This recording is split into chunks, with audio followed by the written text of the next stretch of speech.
Hi అండి, welcome back to my channel Gautami Gouthu. ఇది ఏంటంటే ఆషాఢ మాసం కదండి ఇది ఇప్పుడు.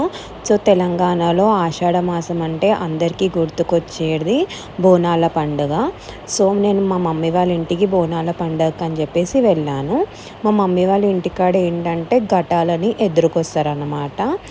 బోనాల ఫెస్టివల్ ముందు ఒక 1 వీక్ ముందు.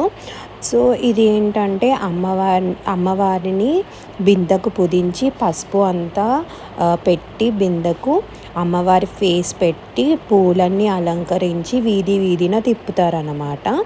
సో అమ్మవారు మన ఇంటికి వచ్చినప్పుడు మనం ఏంటంటే కొన్ని బియ్యం, పువ్వులు, కుంకుమ, పసుపు, డబ్బులు అనేది దేవతకి సమర్పిస్తామన్నమాట. కొంతమంది శాఖ కూడా పోస్తారు. శాఖ ఏంటంటే వాటర్ పోస్తారు అన్నమాట కాళ్ళ మీద, ఎవరైతే ఘటం ఎత్తుకున్నారో వాళ్ళకి. ఒకవేళ మీకు ఈ వీడియో కనుక నచ్చినట్టయితే లైక్ చేయండి, అలాగే నా ఛానల్ని సబ్స్క్రైబ్ చేసుకోవడం మాత్రం మర్చిపోకండి. అలాగే ఈ వీడియో మొత్తం చూడండి. నెక్స్ట్ మీకు బోనాలు ఎలా చేస్తారో కూడా వీడియో పెడతాను. ఓకే మరి, బాయ్ బాయ్.